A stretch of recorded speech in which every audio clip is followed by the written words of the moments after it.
ډیر پوهان په دې پندال کې تشریف فرما دي.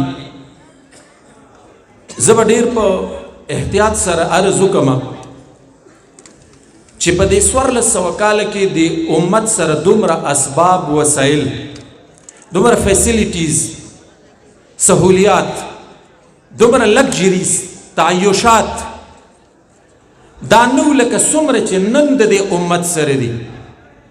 لیکن دا تاسو را سره ومنئ چې دا امت دومره بې اطمینان او دومره بې سکونه او دومره د ټینشن او د انزایټي شکار هم په دې 1400 سال کې نه دی پاتې شوی.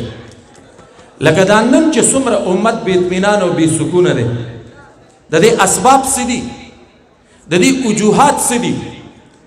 زما محترمو ډیر مختصر وخت کې زه خپل میسج فارورډ کوم. الله په دې کائنات کې علامات ایخي سیمټمز اویرنس لپاره باران چې راځي وړاندې ته وریځ راشي ولې انساني ژوند متاثر کوي.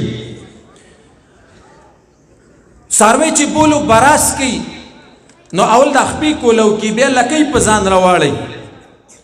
علامات دي، دا سیمټمز دي. په دې انسان کې چې دنه انفیکشن پیدا شي نو په دور علامت اظهار په ټمپریچر او تب باندې کیږي. د میډیکل پوهان وایي چې دا ټمپریچر دا بیماری نه ده، دا د بیماری سیمټم دی، علامت دی. نو چې انسان جسمانی طور بیمار شي نو د سیمټم په طور اظهار په ټمپریچر کیږي. او چې کله دا انسان روحانی طور بیمار شي نو د روحانی بیماری علامت ټینشن، انزایټي، بې اطمینانی، بې سکونی دا ګرځېدلې ده. خو موږ کله چې جسمانی طور بیمار شو موږ د علامت علاج نه کوو، موږ د بیماری علاج کوو.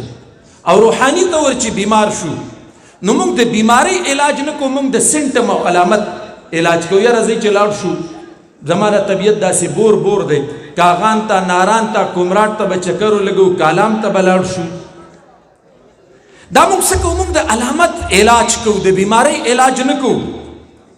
څنګه چې د انسان جسم بیماریږي داسې د انسان دا روح هم بیماریږي.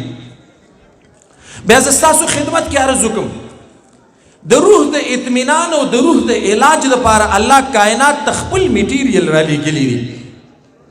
تاسو چې څه ته د روح علاج وایئ، څه کې د روح اطمینان لټوئ، زما محترمو دا د روح خوراک نه دی. څنګه چې آیس د جسم خوراک نشي کېدی، یعنی آیس کې یو سړی استعمال کی نو د میډیکل پوهان وایي چې 48 غنټو پورې دته د خوراک ضرورت نه وي. نو آیس دا د انسان د بدن ضرورت نه دی، خو د دې دا مطلب هم نه دی چې دا د خوراک قایم مقام دی. نو چې کله آیس استعمال کی نو بدن خوراک غواړي نه، خو بدن څه شي؟ لاغور شي، کمزوری شي. او د روح خوراک دا د الله ذکر دی، د الله بندگی ده. دا کوم سیس کې چې تاسو د روح اطمینان لټوئ، زما محترمو څنګه چې جسم نشه شي او خوراک ضرورت ورته نه د آیس په شکل کې، همدغه شانته کې د انسانانو دا روح هم نشه شي. نو جسمانی طور په مونږ کې ډېر لږ خلک نشه وي، لیکن روحاني طور په مونږ کې نن ټول خلک نشه دی. دا موږ چې کوم انوایرمنټ جوړ کړی دی، یو گنجایش شته چې موږ په دې انوایرمنټ کې تاسو کینو او په دې ټینشن او د انزایټي او د مهنګایۍ په دې دور کې د مینې او د محبت او د ټوکو ټقالو خبرې وکړو. لیکن زما محترمو زه درخواست کوم چې څنګه ستاسو جسمونه آیس او هیروین نشه کوي، نو داسې میوزک، داسې غیر اخلاقی حرکتونه، غیر اخلاقی مزاحیه ایونټس دا زمونږ روح نشه کوي. نن دا امت د روح په دنیا کې ټول نشه په نظر باندې راځي. دا ولې؟ د تر د اوسه پورې دا خبره باندې ځان پوهه نه کړی شو چې زما د روح اطمینان په څه کې دی. ما چې کوم میسج درکول غوښته همې درکړه. دا دور دا د ګلوبلایزیشن دی او د عالمګیریت دی. نن تمامه دنیا ستاسو اقدار، ستاسو ویلیو، ستاسو روایات، ستاسو لباس، پوشاک، ننګ، پښتو، غیرت، حیا دا زمونږ ویلیوز دي او دا زمونږ نه اخیستل غواړي.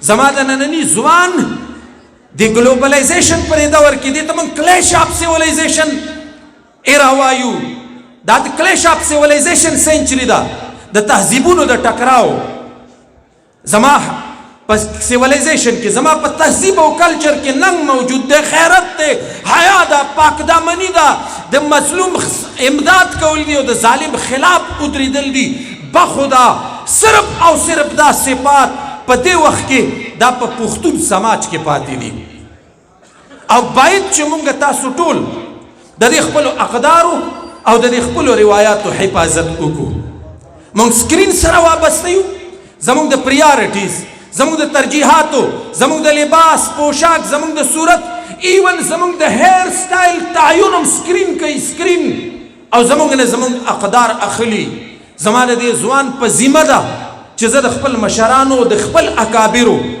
هغه ژوند هغه فکر هغه ژوندی وساتم زه خپل کلچر خپل طرز زندگی ژوندی وساتم دا زمونږ څه دی دې کې زمونږ ښکلا ده حمزه بابا څه وایي شډل د اندازونه کړه ساده ساده کتل شډل د اندازونه کړه ساده ساده کتل دا چا ویل چې خوی د پښتنو مزده کوه